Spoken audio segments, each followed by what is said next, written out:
So last time I left a problem nga naatay solid sphere. Sa sphere, it's a charged sphere. Okay? With the total charge Q and this sphere of its radius R. We want to calculate the electric field at a point which is, it could be some S away from the surface of the sphere. Okay? Now, in order to do this, how we start solving this one, unsay buhaton nato? First is, we have to select, well, we can do the Cartesian. Let's say we will do the Cartesian. We have to select a box here, somewhere in the middle of the sphere. Okay? So, na box dira, no? So, that box there, that one, ana na yung itsura dira, that is an infinitesimal box with, well, it depends kung asa nato ibutang ang axis. We can put the axis here. So,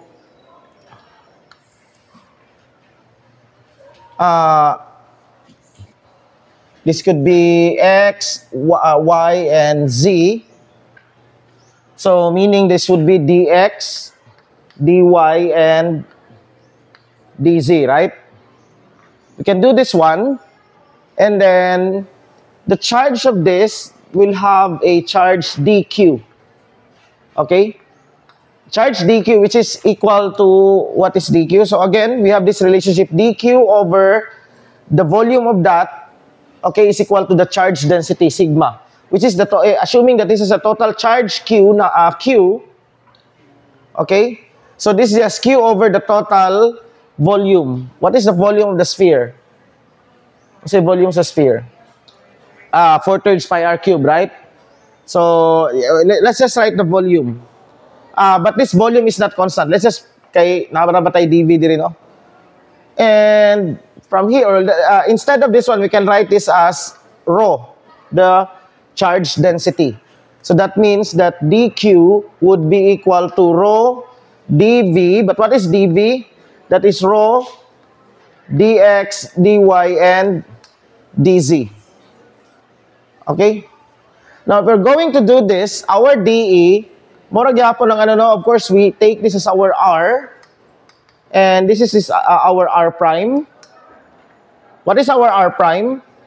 First is our r would be, this is given by x naught, y naught, and z naught. It's a fixed point in, no? It's a fixed point. As I've said, some s distance away. We can express this actually in terms of the distance from of this point from the sphere. How do we calculate that one? Well, it's just x naught minus r. That would be s, right? Meaning, anyway, we'll just label that as x naught, y naught, and z naught as measured from the origin. So, mao ni ang ato ang r, the location of the point of evaluation, and this infinitesimal charge has location r prime, which is r prime would be equal to x, y, and z, the coordinate of that. But we have some constraint, x squared plus y squared plus z squared equals r squared. This is the equation of a sphere. Okay? And now, we can calculate the electric field due to this one. Okay, this vector here from that is r minus r prime, right? That is r minus r prime, in which our r minus r prime now becomes r minus r prime just becomes, okay, x naught minus x, y naught minus y, and z naught minus z. And of course, the magnitude of r minus r prime would be x naught minus x squared plus y naught minus y squared plus z naught minus z squared, square root. And notice that our the electric field due to this infinitesimal charge should be k dq. So k dq, which is, what is dq? Rho dv. So this is rho dx, dy, and dz over this x naught minus x squared plus y naught minus y squared plus z naught minus z squared raised to 3/2 times x naught minus x, y naught minus y, z naught minus z. Now, so notice that this is an when we integrate this one, remember that when we integrate this one, this is now the problem. Okay? So our e now would be the integral of this. And well, we can integrate this, pero it's really messy. Okay? Okay, aside from that, kapilata magkuan. But I'm not saying that it is not possible to integrate this. Okay, we can integrate this. What would be the limit? Now the limit of z, makita nimo, this is the sphere. If we integrate, well, we can integrate x first. So what's the limit of x? Well, x goes from this side of the sphere to the well, okay, asa man ang x dire. Okay, so mo niyang x, right? Asa gikan ng x? From that side of the sphere to this side of the sphere. That would mean it is a function here and in another function. The limit of x is some function of f of x, f of yz to some f of or g of yz. So here, actually, this function is just the diri nga usa equation ani nga sphere, part sa sphere, and usa equation sa katong part sa sphere diri. That would be sa x, but it's messy. It's really messy to do this calculation. So ako lang ipakita sa inyo that why we want to avoid, okay, what is the as much as possible we want to avoid going to this one. Dire. So we have kumbaga pa a way out, which is what we call the Gauss's law.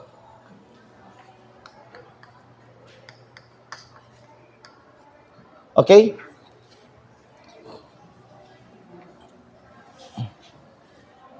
The Gauss's law, well, it used more advanced mathematics than sa katong kani. Okay, but the result of it won't require us to, at least if you know how to use it, to make use of it. Okay? Gauss's law make use of what we call line integrals extended to surface, or we call that surface integrals, no? Unsay sa Gauss's law is, this is what Gauss's law in physics is this. The closed integral of E dot sum dA equals Q enclosed over epsilon naught. Now let's understand this. This is quite difficult to understand because this is kumbaga pa, this is a closed integral. In fact, there's a double integral there. Okay? So in general, we can actually label this as that, no? It's a closed double integral on some surface omega. Defined on some surface omega. Okay? So, we have a surface and we have what we call, we want to collect the effect of something, of that phenomenon on the surface. Nasabtan ninyo? We have to collect something on that phenomenon sa surface in that way. So, for example, if that is the electric field, if that is the effect of the electric charge, so sa ato pa, all throughout this space, there is a distribution of vector fields. Nasabtan ninyo? Na vector fields due to the electric field. Nga, given by the source, kung asa ng source there. Let's say, kanang naada sa electric fan, no? So, how do we measure that effect? Okay, if we are measuring a vector field, okay, we may want to consider what we call the electric flux. Let this to be the electric flux. Okay? So what is the electric flux? The electric flux is in some area. Okay? In fact, this is actually the electric flux. E dot dA is the electric flux. No, the electric flux is E dot dA.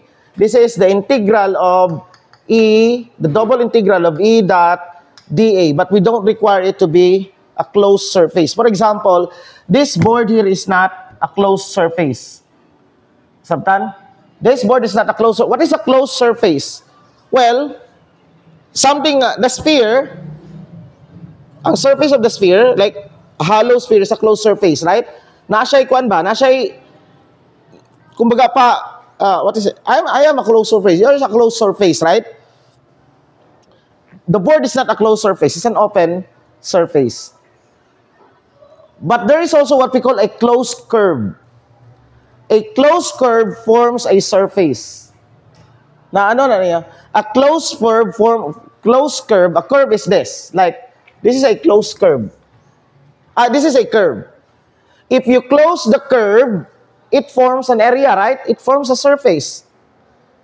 Now, a surface is a closed curve. A closed curve can form now a volume, right? Just like this is a closed surface. I can form a volume. Sa board, this is an area, right? A board is a closed curve. Unsa nga curve? Upat ka line, right? That line, that and that. That is a closed curve. Okay? But it's not a closed surface. It's an open surface, actually. It's just a portion of a surface. And the total surface, if we want to close this, is the whole room, right? The whole room is the closed surface. So that's why the whole room will form a volume. Does this board form a volume? Diba, dili? It doesn't form a volume unless you make it, turn it into something that is closed. Nasabtan? Okay. Now, to calculate the electric flux, I need a closed curve. Before we try to understand the electric flux, I want you to understand the meaning of katong work done. The work done is F dot dr. Okay, unsay meaning aning F dot dr? Now, unsa man ning R? Let's say for a two-dimensional case. Okay, so I want you to listen carefully. Okay. Suppose we have this is an XY axis. And what's a vector R? A vector R is a position vector, right? A vector field. Now, if this point is given by vector R, if I'm going to move this point through what we call a curve, okay, it will trace a curve something right? Like that. There's that curve there. Okay? Now, this curve,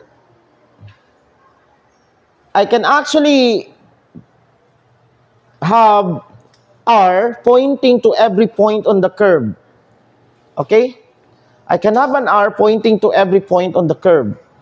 And how to do that is that I will parameterize a curve in terms of what we call parameterization. For example, what is the equation of a circle? Sa circle lang sa ta. Sa circle, the equation of the circle is x squared plus y squared equals r squared. This is what we call an algebraic form, a closed form of the equation of the circle. An algebraic form. I can have actually what we call a parameterized form in which instead of thinking xy points, I'm going to, still I will be taking xy point, but I will label every point on that. I will form a vector. Now, I will express every point in terms of the vector r. What would be my r? This vector r here is given by x and y, right? Now, how is x and y related? Of course, we can write x and y as x and square root of r squared minus x squared. Actually, plus and minus na siya, right? Because that's y. Pwede ni siya. This is already actually a parameterization. Okay? This is a parameterization. Ibig sabihin, I am parameterizing a circle through that mamili lang kog x. This as I move through x here, this part of this point will move, right? Murag think of that as na ako'y morning i-control na ako diri ang x, tama?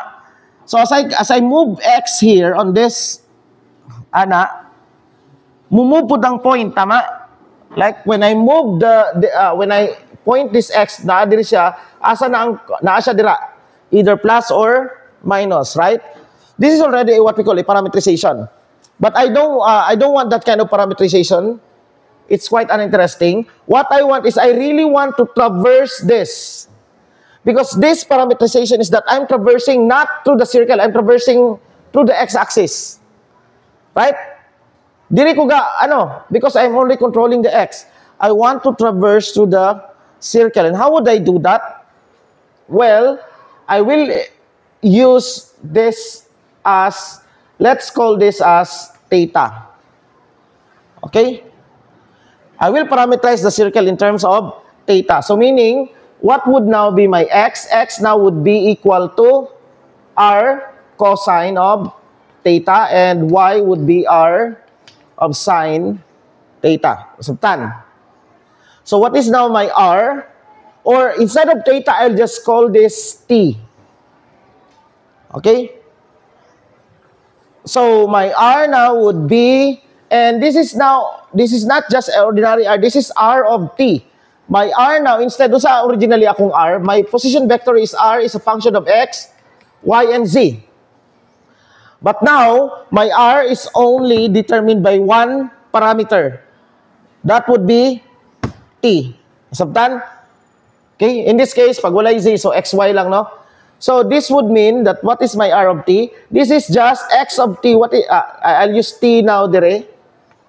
X of t is r cosine t, and this is r sine of t. Okay, where r is the radius. Now, if the circle is a unit circle, by the way, if this is a unit circle, so my r is just 1, right? No? We will just use capital R na lang for the radius. Okay? Capital R. So, unsa ni siya? I am going to, every time, every t, I'm traversing the circle here. Okay? At every point in t, this is moving. And t here is actually the angle. Right? Now, imagine if I'm going, this is a t, I can actually scale t. In fact, instead of just t, I can actually use r cosine omega t, r sine omega t, right? And is this familiar sa inyo, ha? Diba, you get now, instead of just t, I can have a scaling factor, omega. Okay, murag, maybe t is too slow, 1t, because t is 1t, right? Maybe that is too slow, and I want to double it or whatever is that. So I'll just add some factor omega there. And this now resembles something, ano sa inyo, ha, right? So, anyway, this is a parametrization on this. So, ibig sabihin, I can parameterize this curve here, and in each of the curve, I would define R of S. Okay? But whether or not I will parameterize this curve by some parameter T or S, okay? I can just, okay? Pwede na siya, bisag unsa na siya, whatever is the parameterization dira, at every point of that, I will have, if this is my R, then dr is what we call tangent to the curve. Okay? dr must be tangent to the curve. How do you picture that one out? R is just a position vector, right? But R is tracing a curve. R is not just R equals x, y, z. Well, R equals x, y, z, but then x and y and z are parameterized by something here.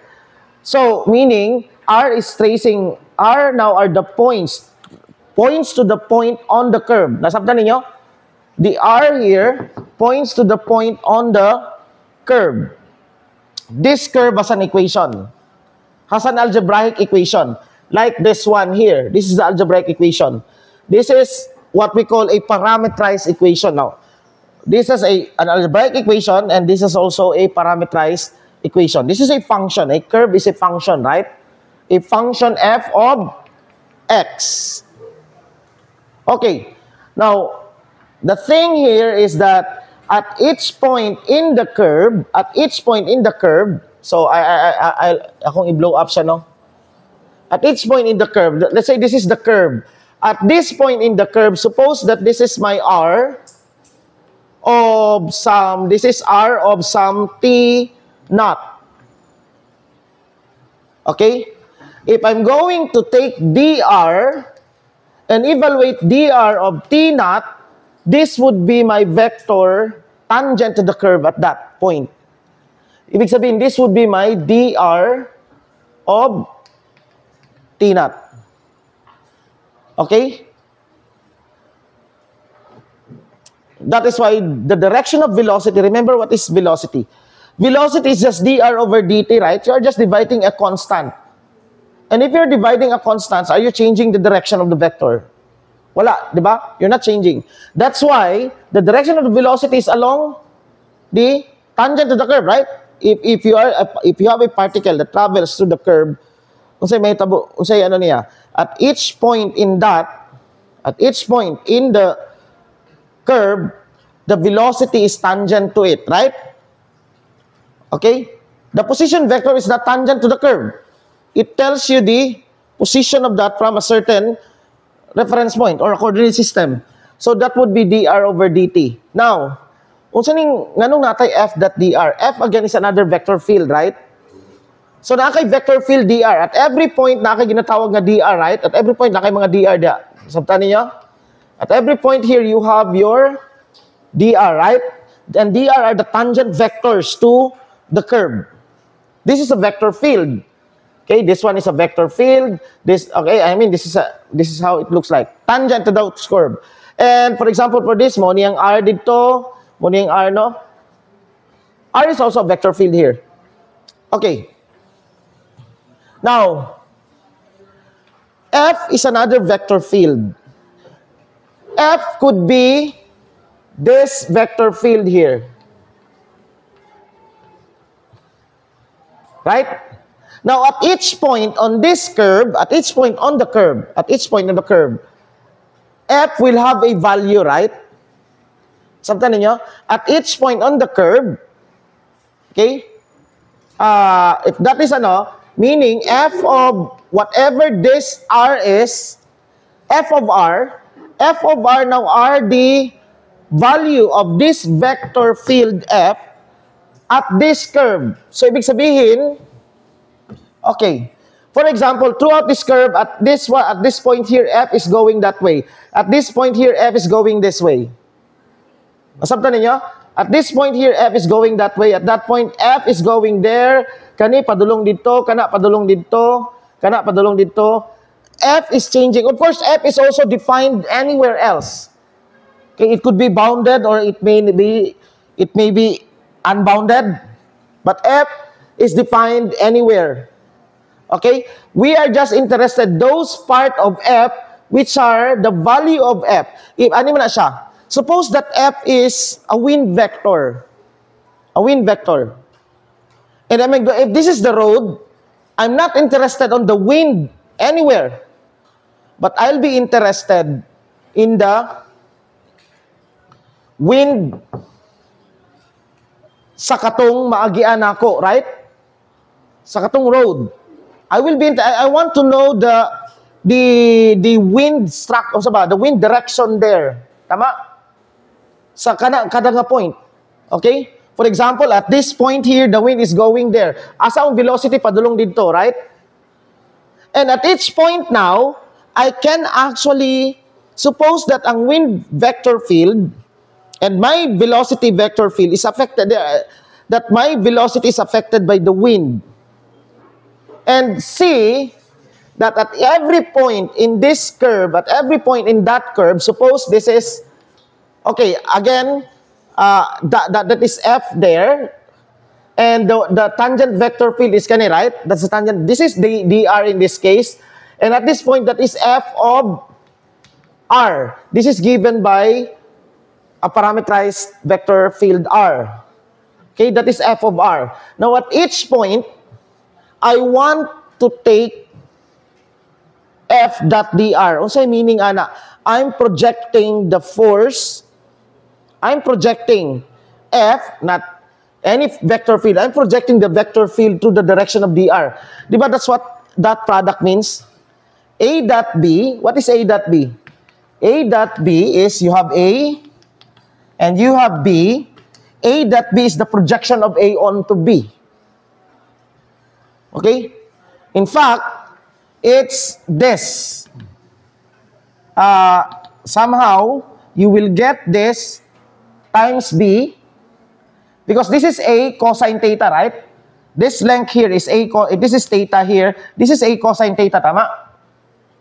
What is A dot B? That's A cosine theta, A, B cosine theta. There you have A cosine theta. It's an area. But what we are really interested with the dot product is, yeah, although it's an area, but it gives us this quantity. This is A cosine theta, tama? Which is in the dot product. That is the projection of A onto B. So that means that F dot dr is the projection of force onto the kung asa ka nag-agi. Can you still follow? Okay? So, at each point, we are taking the projection of F onto dr. This is like actually, F dot dr is something like, if F is some sort of the wind velocity, like the wind on the road that you're traveling, F dot dr is something like what would be the velocity of the wind parallel to my, sa ako ang, parallel to my velocity, right? It's like that. No? Kaya, let's say, padulong diri ang wind, pero sa effect niya sa akong velocity, because kung padulong siya diri, and if I'm, padulong siya dito, and I'm going this way, yung sa may tabo sa ako, right? I'll be affected in the, right? So that's why we have this integral F dot dr. I mean, F dot dr, we still have to integrate that one. Okay? So, what is the integration meaning? Because dr is of course some infinitesimal part of the curve. If you traverse through this whole curve here, meaning that you are integrating is at, let's say, this start at point A and up to point B. So I would integrate is from point A to point B. Now, in each of that point, in each of this F dot dr, in each of the F dot dr, unsay makuha nako in each of the F dot dr? In each of F dot dr, suppose that it is the wind velocity parallel to me. I'm actually getting the wind velocity at the, for example, at this point in time, I'm driving padulong dito and the wind velocity padulong dire. So the wind velocity padulong dire is, let's say, kung kani kay, let's say, 20 kilometers per hour. So projection niya dire is 10. Right? If I'm going to do that all throughout the curve, it's like I'm taking some sort of summation or maybe some sort of averaging the wind velocity. Pwede gihapon, depende. Maybe I want to average the wind velocity parallel sa ako ang direction, right? At this point nga padulong siya dito pero sa yung component on this direction where I am facing, I am driving now is, let's say, 10. Pag abot dira later, abot na ako dire is the wind is going, let's say, this way. So I will have a negative, and maybe I may be interested throughout sa ako ang biyahe, I may be interested to maybe the average wind velocity nga akong na-experience. Or that, think of this as something like a pipe. Kanaganing hose, di ay hose.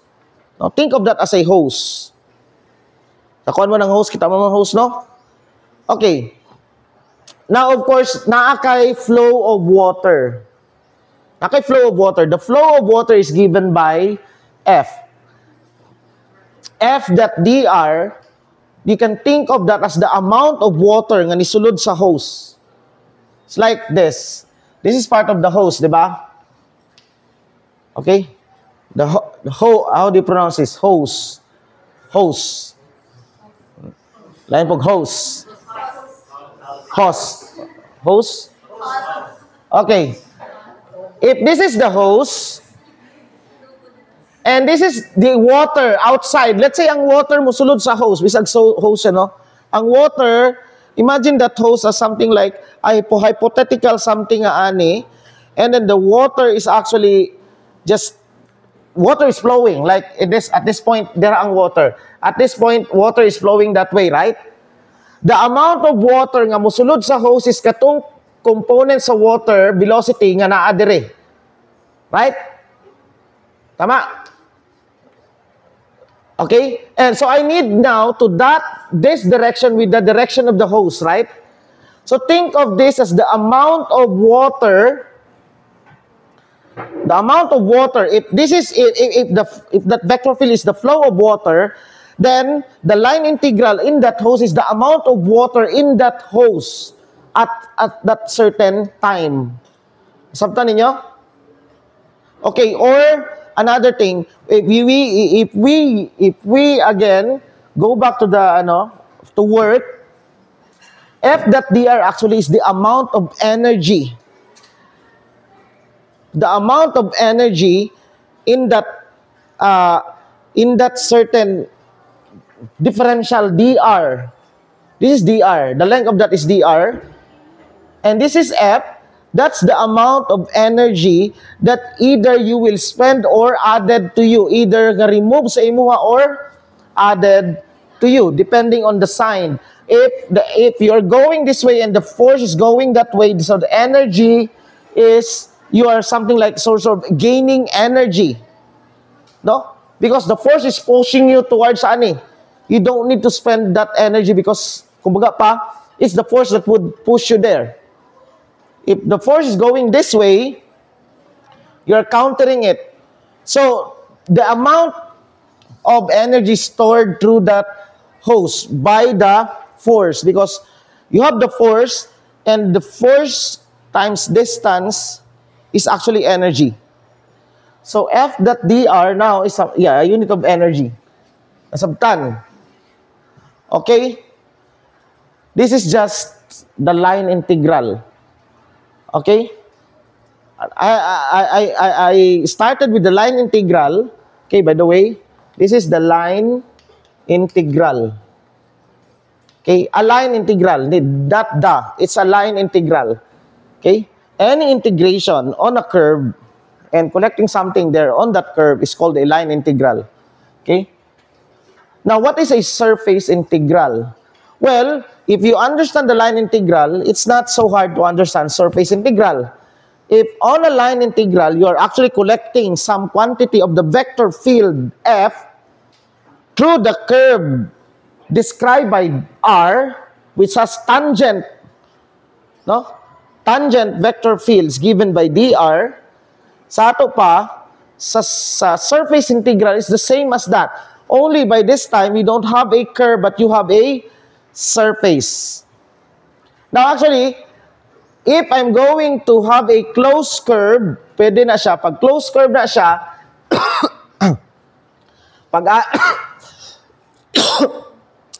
pwede ko mag-create ng closed curve, no? Meaning, that akong starting point is equal to my final point. And in fact, you can show that if it is a conservative vector field, if F is a conservative vector field, then for any closed curve, this is actually 0. Because mag-matter lang sa initial o sa final. But if F is non-conservative, no, it's not. Okay? Now, if we close the curve, we have now a surface. Nakuha. If we close the curve, we now have a surface. Nasabtan. Now, in this surface, we are now in 3 dimensions. That surface, think of that surface as something that is not a source. And think of the source of the field, right? And that field will give us the series of arrows piercing through every surfaces, right? So at this point, this surface is being pierced by vectors. Tama? Coming from the source of the vectors. Nasabtan niyo? Being pierced by that vector. Okay? Kana dito.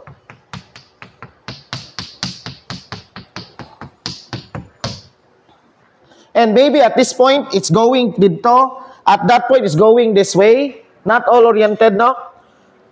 Such that if you look on this direction, maybe the source of the vector field is naa dito, but still, the vector field can be, at this point, pwede padulong dito or paana dire. Now, if I look through this like that, what would I see? I would see this, right? Ana lang, no? So, right? O, ano na lang, no? I would see this. Right? If I'm going to look into this is my face here. Looking through that one. So, unsay makita na ako? Well, I'm going to see this, and some of the vector field is this one maybe, that is actually mapped dire, it's going there, inside. Sabtan?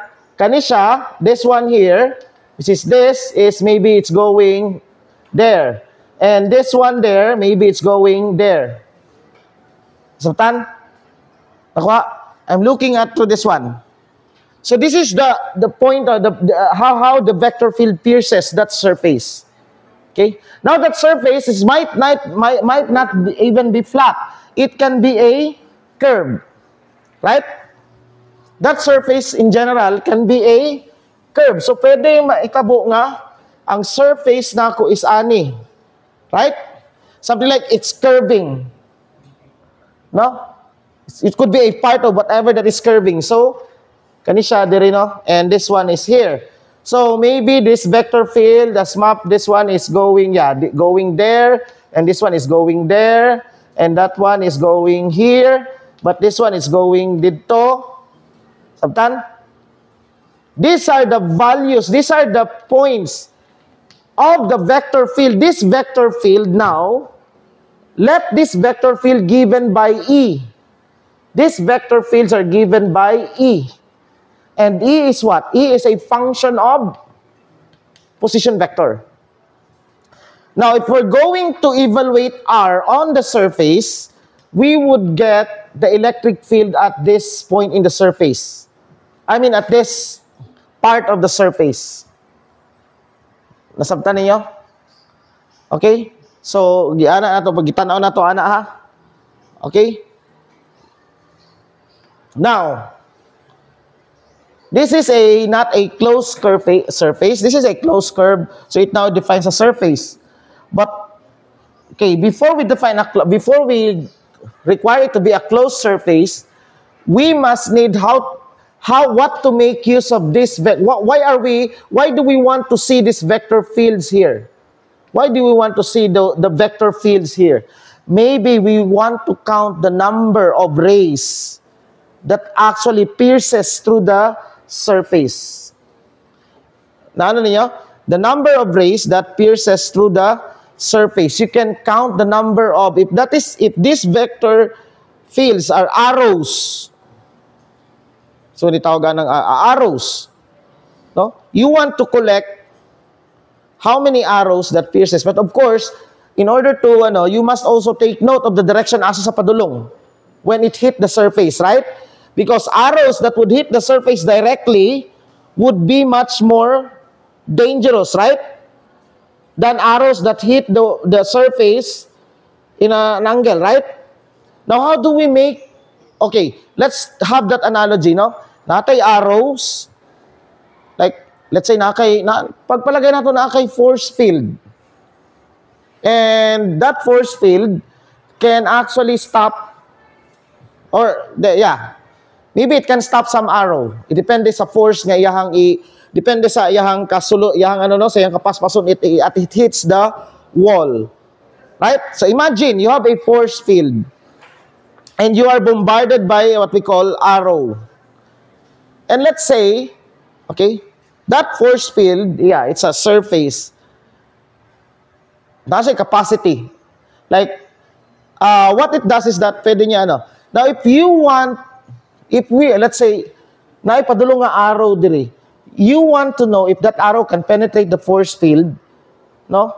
You must calculate the component of the arrow as it hit the force field. For what I'm saying is this. This is that part of the surface, no? An arrow is going this way, right? So when it hits the arrow is going that way, right? And of course, what is if you just want to know the velocity of the arrow as it hit the surface, then you must know the perpendicular component of that arrow to the surface. Sabta ninyo? So I need to construct here at every point in the surface, I need to construct what we call a normal line. And that normal, we call that a normal vector field. That normal vector field is perpendicular to the surface at any point. When we say perpendicular, meaning that this is perpendicular to the tangent line at the surface at that point. So at each point in the surface, like for example, I would have a normal line. Now I would need to, well, the normal line could be going dito or going to this direction here. No, depende kung asa akong magamit. We call this now n hat. Okay? N hat. What is n hat? That is the unit vector field that gives us the orientation of the surface, the orientation perpendicular to the surface at that point. Do you understand? Wala. Wala. Okay, na kay surface. For example,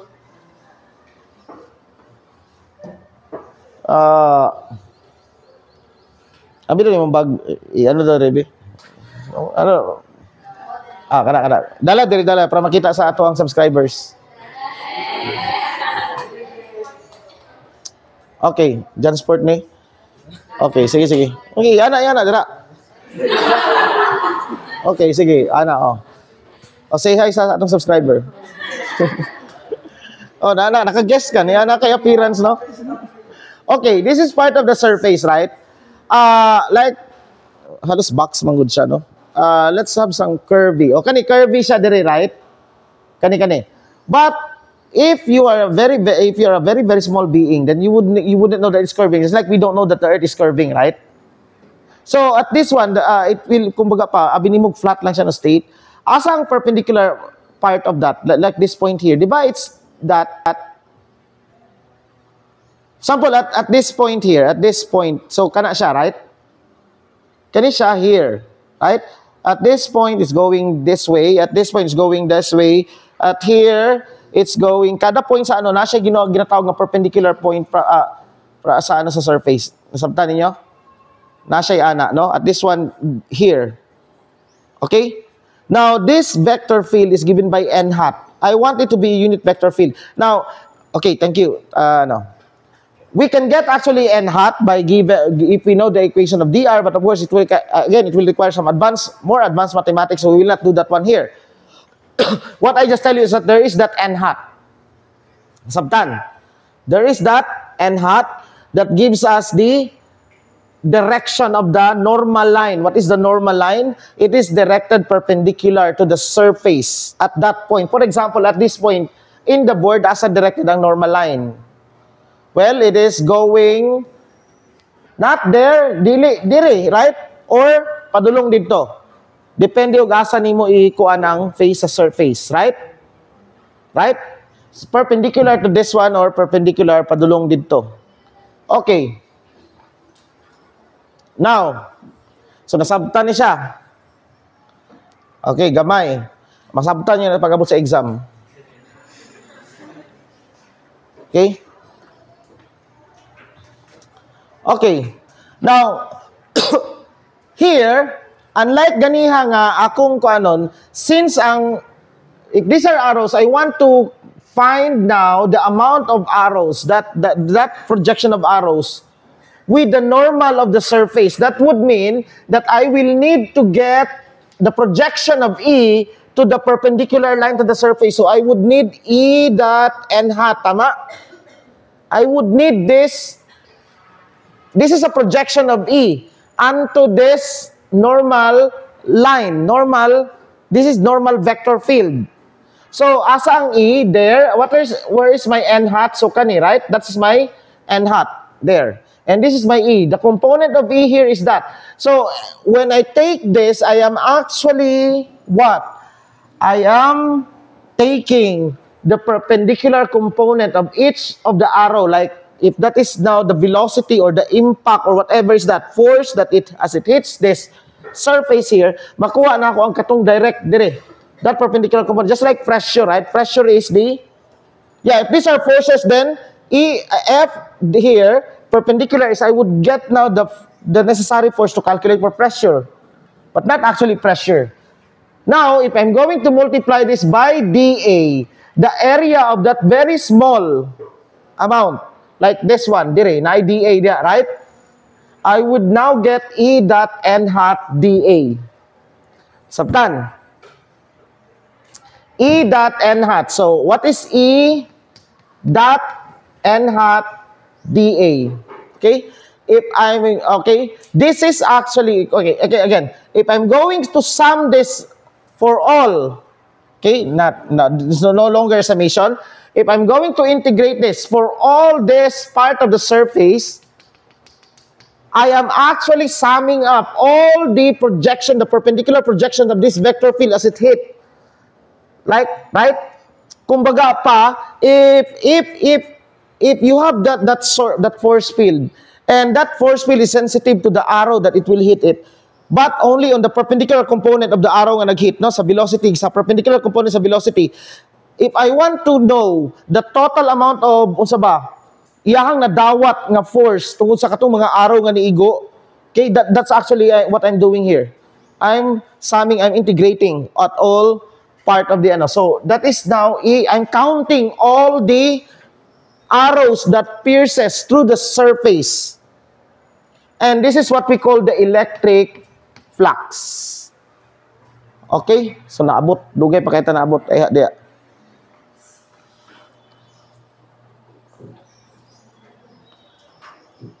The electric flux, if E is the electric field, then E dot N hat dA is the flux. The flux at that small area.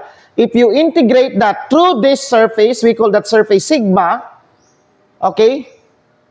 Then we have the electric flux. Now, this is a double integral because we have a D. Okay, by the way, dA here is a vector. No longer a vector.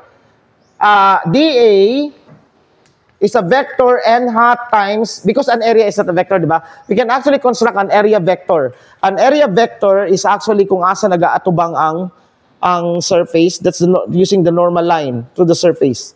So you have now N hat dA. So that's the dA here. So here, dA here is an ordinary area, the scalar area. So E dot N hat dA is electric flux. Now notice that this is dA. Sa ato pa, this integration is not single integration. This is a double integral. Okay? We are actually taking double integral. You are integrating in two curves. Okay? So, kung sa may kuan. Okay. Nasabtan ninyo. O, pag yun, na-picture out na ninyo. Anay pamagi para ma-picture out na ninyo. Pilito na to. Get one whole. Ha? Now, Gauss's law make use of the electric flux. But Gauss's law is actually asa tong attendance last time? Pagpirma mo attendance diya. Okay. The electric flux, if we are going to integrate this on a closed surface, meaning a surface that's actually closed, then this becomes now that. So we would get the electric flux coming from the electric flux, all the pieces nga na ano. Okay? Of course, the source of the field could be outside that volume. When we have a closed surface, we would have an enclosed volume, tama? Now, of course, the electric field, the source of the electric field could be inside that enclosed volume, or it could be outside, or it could be that some of it are inside and some of it are outside. Okay? So either of that scenario. Now what's the some observation about this? We can think of the electric flux as, let's just imagine is as the number of all the vector, the arrow that pierces through the surface. Now suppose that we have, this is our enclosed surface. Imagine that the enclosed surface is a sphere, and the source of the arrows is here. Now what is the total electric flux on that closed surface? Well, to calculate for the electric flux, well, of course, tanawin mo, ang nisulod would be, those that gets inside the surface, you can call it positive, and that gets outside, negative. And as you can see here, tanang ang nisulod, ni gawas pod, right? So here, the total electric flux is 0. Okay? Even if we do, well, of course, it's quite complicated to prove this one. But it's easy to see by intuition. Kay tanang ni sulod nga arrow, di ba ni gawas gihapon sila somewhere? So all throughout that surface, okay? But, okay. What if now that we have a source of electric field, which is it could be a continuous, of total charge Q, and maybe Q1, and then this is another charge distribution here of charge Q2, and maybe some point charges of charge Q3, and so on. Okay? We want to calculate the total arrow that each of these will have an arrow, will fire an arrow, will fire arrows. Okay? Now, we can actually calculate the electric flux, if we have a force field, whatever, we enclosed it with what we call a surface omega. We enclose it with a surface omega, okay? And that enclosing surface, okay? That enclosing surface, omega,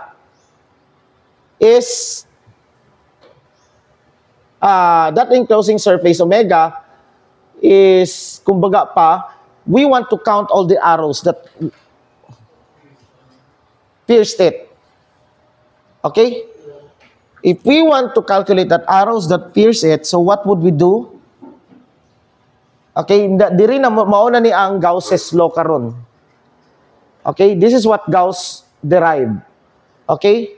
He said that the total electric flux on a closed surface, so let's call this flux closed, which is equal to the closed integral of E dot dA. If we are going to count all of those, okay, all of those, then that would just be equal to the total charge enclosed divided by epsilon naught. Now, this is a very powerful statement. Why is it powerful? Why? Wait, what is Q enclosed? The Q enclosed is the total charges that it is enclosing. Okay? How, nganong ana man that the total electric flux, how about if we have a source here, another source here, which is outside? In this case, what is the Q enclosed? It's just Q1 plus Q2 plus Q3, right? Of course, Q4 is not enclosed by the surface. Okay? Q4 is not enclosed by the surface. So, nganong dili man appeal kay ang kanimo pierce man gihapon diri, right? Q4 will also induce an electric field, will also produce arrows that is going to pierce this closed surface. But as I've said ganiha, tanang mo sulod diri mo gawas ra pod sa pikas, right? So the total flux from Q4 would be 0. Okay, this will not count any charges outside the enclosed surface. Okay? We'll have a total flux through the surface 0. Nasabtan ninyo? Okay. This is a very powerful because what is A? What is E dot dA? E dot dA is, well, it's a complicated integral in general. But if we have what we call a sense of uniformity, that integral becomes very, very easy. Why is that? Okay. Now, let's calculate for, first, in order to use Gauss's law, we must first use it in a symmetric. We must find some symmetry. Okay? So, unsa nang ginatawag na ito nga symmetry? Geometric symmetry of the problem. The problem must be, there must be some symmetry on the, Sa? Okay, there must be some symmetry. For example, ang goal manggod nato dire is that, remember that this is an integral, right? Now, an integral, whenever that you are constant throughout the integration, you can remove that one out, tama? We can remove that one out.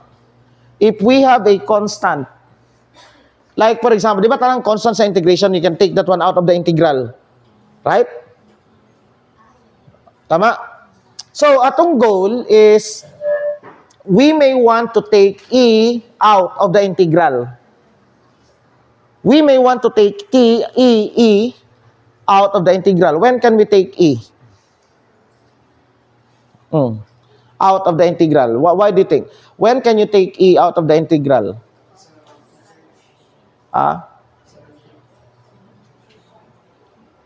Okay, E. Just the magnitude of E. When can we take E out of the integral?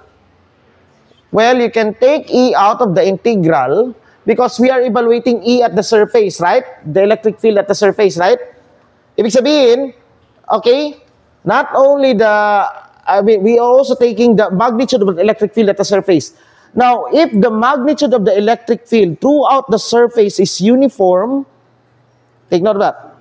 If the magnitude of the electric field throughout the surface is uniform, okay? If it is uniform, okay, then it will become, E will become constant throughout the integration, right? Tama? So what we want, although that is Gauss's law is this, E dot n hat dA equals Q enclosed over epsilon naught. What we want to simplify this. We actually want to see E closed integral of some dA. We want this. Why? Because this is, we know what this one is. The integral of a closed surface is actually what we call the surface area of that enclosing surface. Okay? And if that surface is regular, just like, then we can easily calculate the surface area. So we must find a way that, meaning that atong technique is that the enclosing surface is that it's such a way that at every point in that enclosing surface, the electric field is uniform. Okay, now, in order to demonstrate that, let's calculate the electric field at a point. Let's say this electric field has charge Q. And we want to calculate the electric field at a point R. No, at a point R. Now, we can use Gauss's law in order to use Gauss's law, first we must enclose the sources with a surface. Now, there are many possible surfaces that we can enclose this, right?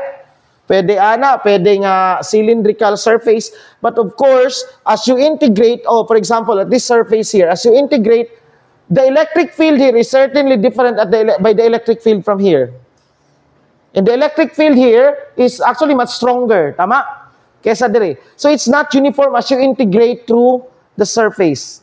So what we do is actually the best way to enclose this is using a spherical surface, because a spherical surface is equidistant to that single point at the center.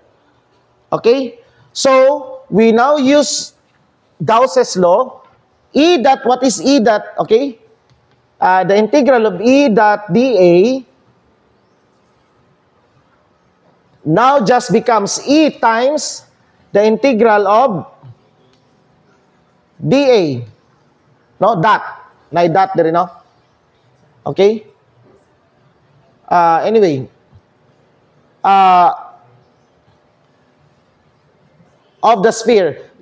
Because we know that the electric field is uniform. No? Is constant all to the surface. Kaya pari-pareho man sila distance ito, tama? So, EDA, and this is equal to Q enclosed. What is Q enclosed? Well, there's only one charge, right? Q over epsilon naught. But what is the surface area of the sphere? This is just the surface area of the enclosing surface. What is the enclosing surface? The sphere. What is the sphere? That would be E is equal to times 4 pi r squared. This is the r. Equals Q over epsilon naught. Now, from here, we get now E equals Q over 4 pi epsilon naught r squared, right? And this is just the electric field from a point of distance r. Right? And alam mo rin na diha. Well, this is not the purpose that why we want to use Gauss's law. Okay? We want to use Gauss's law in a more complicated situation. For example, we want to calculate the electric field of an infinite line of charge. Okay? An infinite line of charge. So we have an infinite line of charge. This goes from positive infinity to infinity. Okay? And of course, this is pag infinite line of charge, lambda must be given, or let's call that lambda naught, the charge of that. So in order to calculate, we want to calculate the electric field of this infinite charge of wire from a distance A away, okay? From the wire, okay? I'll just call it R, okay? Now how can we construct an enclosing surface of a line such that at each point in that surface, we get a uniform electric field? That is now the question. How can we construct an electric field here? I mean, a surface. Okay, you may say, you might try a sphere, but a spherical surface, obviously the electric field, in the first place, the sphere is not enclosing this, right? The sphere is not enclosing this. And of course, you could not say that infinite sphere also, so that would be infinite radius, wala na siya sa surface, right? Okay? So, here, the electric field through this enclosing surface is not uniform. And of course, it does not, aside from the fact that it does not actually enclose the surface, so a spherical surface is not, is not the solution. What would be the enclosing surface? Well, of course, there's only one surface that would, we have at what we call, we enclose this line by a cylindrical surface of radius r. This is a cylindrical surface of radius r of infinite height also. So we would have this kind of, okay? You have this chalk enclosed by the cylindrical surface. Okay? So at that, you have this infinite line of charge. So this is the enclosing surface, which is a cylinder. Taman dito, no? Okay? O tayo mabuhat. Ano man yun na? Okay? So, sabtan ninyo? As this extend there, okay, as the chalk there, natay cylindrical surface. What's the radius of the cylinder? That would be, the radius of that is, okay, if you look at that, that's the radius of R, right? Kana siya. Para klaro yun, no? Nasabtan. So, nga naman na siya. Because at every point in that cylinder, this is like, mo ni ang di ba? Mo ni karon, okay. Di ba, mo ni ang, in this case, top view tayo, mo ni ang, so at every point on the surface, we get a uniform electric field. Right? So, integral now of E dot dA would just be E times the closed integral of dA. Again, this is the surface area of a cylinder. We are talking about here a cylinder, natong surface, right? So, and this is equal to the Q enclosed. What's the Q enclosed? Now, let's evaluate this first for a finite line lang sa. But, of course, we're not evaluating it a finite line. ato lang na siyang i-ano of some L. Right? L lang sana siya, no? So, what's the total charge? If this is now the cylinder that we are, ano, this charge here has what? Lambda, the total charge of this one is lambda L. Right? Lambda L, right? That's the charge. So that the Q enclosed is lambda naught times L over epsilon naught. But what's the surface area of this enclosing cylinder? That would be, wala appeal tong taklob dire, no? We don't include that one as of now. Katulang dire, katulang ana. Katong area lang ani. That would be, this area here is of course, pag imo nang i-stretch ang cylinder, di ba? Ana na siya, but imo nang i-stretch, you have here, this is the circumference, tama? Times the L. So that's 2 pi r L. So the surface area of that cylinder is, okay, that is E times the surface area is 2 pi r times L equals lambda naught L over epsilon naught. Now, L will cancel out as you extend that one to, actually, bisag dili, L will cancel out here and we get E equals lambda naught over 2 pi epsilon naught R. This is what we get when we integrated it. And look at how short our solution is. Nasabtan ninyo? Using Gauss's law, the first time we calculated it, what did we do? We integrated, di ba? Tama? And take the limit to infinity. But look at, in this case here, we only have 2 lines of solution. Okay? Because again, we are integrating to a uniform surface. Well, Gauss's law can be calculated with any type of surfaces, but of course, the integration, again, would be complicated, and it will become useless now. You are using it, that's why we want to use it, because we want to simplify problems. Now, about some, before we end. At charge the electric field due to an infinite sheet. O, balik na punta sa infinite sheet. Okay? Sa infinite sheet of charge. What is now the electric field from a distance? So we have an infinite sheet, no? Ato lang ikuan ana, no? From a distance A away, or R na lang, away from that infinite sheet. Okay? Now, of course, kailangan nato baluton ng infinite sheet or infinite plate na lang, no? Para dili lain paminawon. The infinite plate, ato siyang baluton og cylinder. Infinite cylinder gihapon.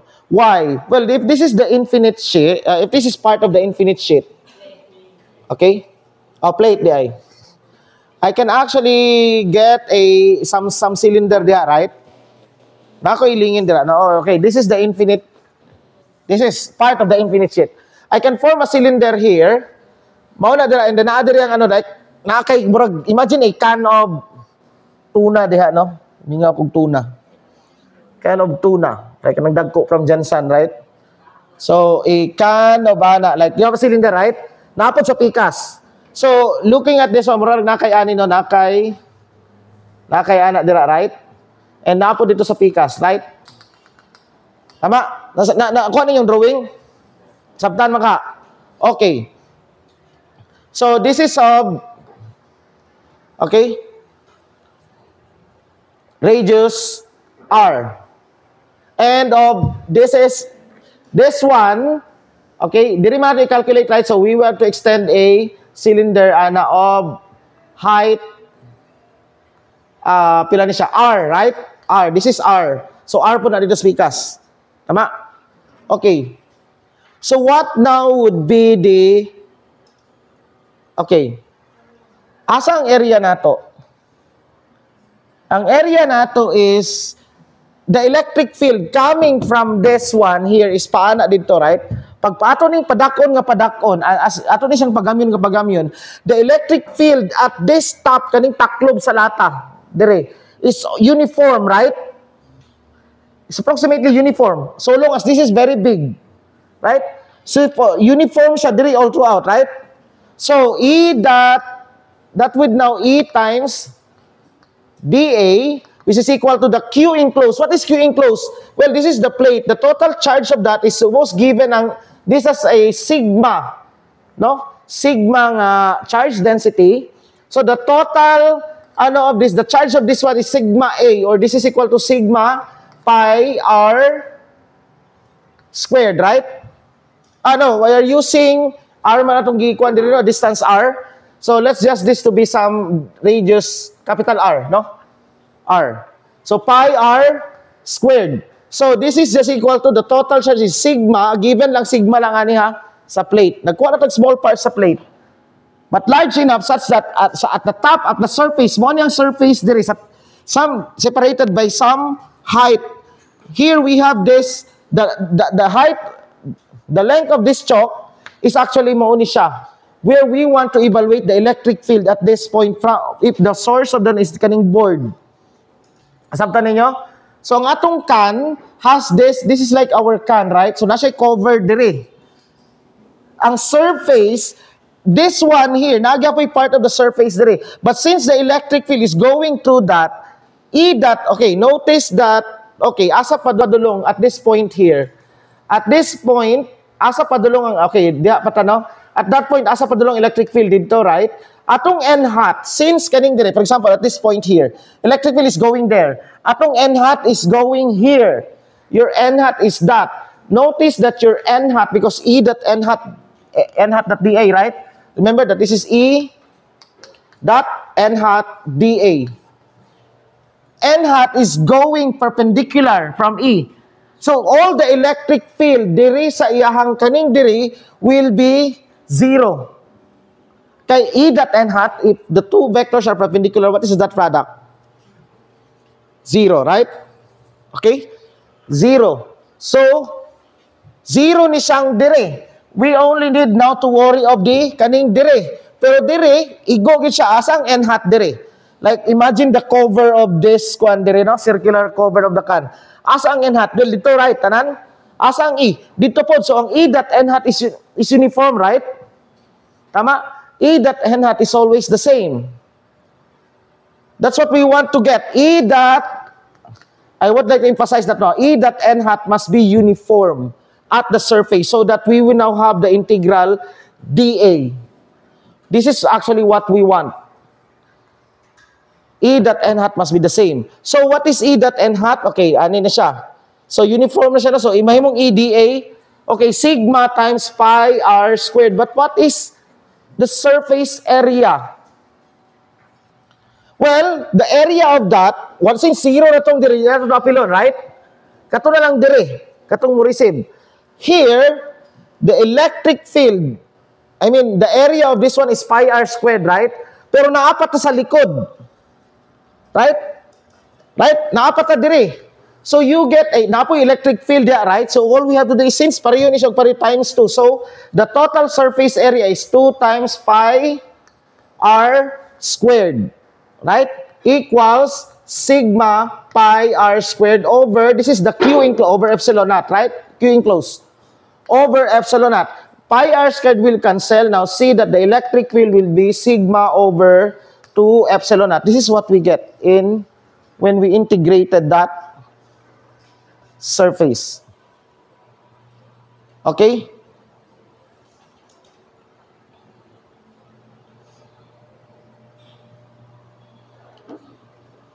So, notice the difference, di ba, when we, usa kadugay nato ni siya gisolve.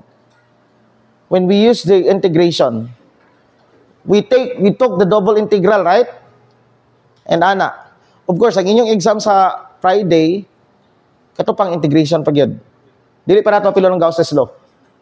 Ay, naana day mo gawas di ay. Naana mo gawas. Ha?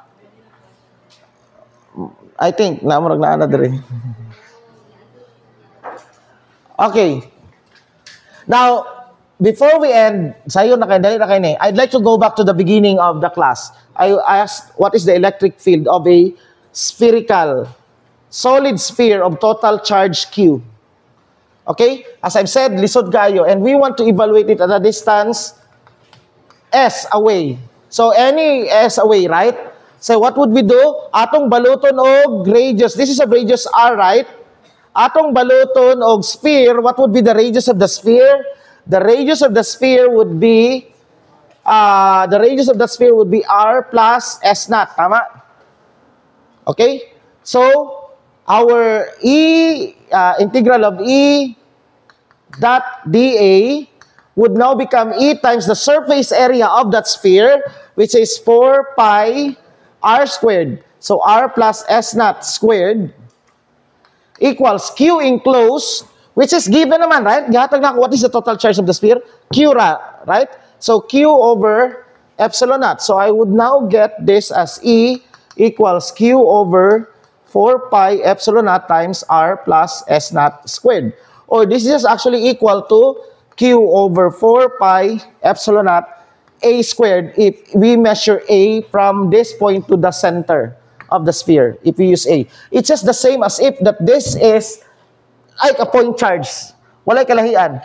Whether that point charge at A, at the center, or you make that into a sphere of radius r as long as na dito ano, okay, that is the same as that. And it is very easy compared to the integral nga katong gisugda nato ganiha. Okay, but practice niyo itong integral.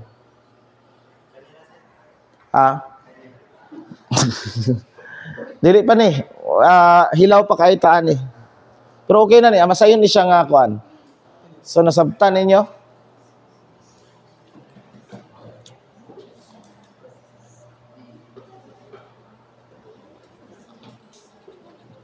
Okay ra?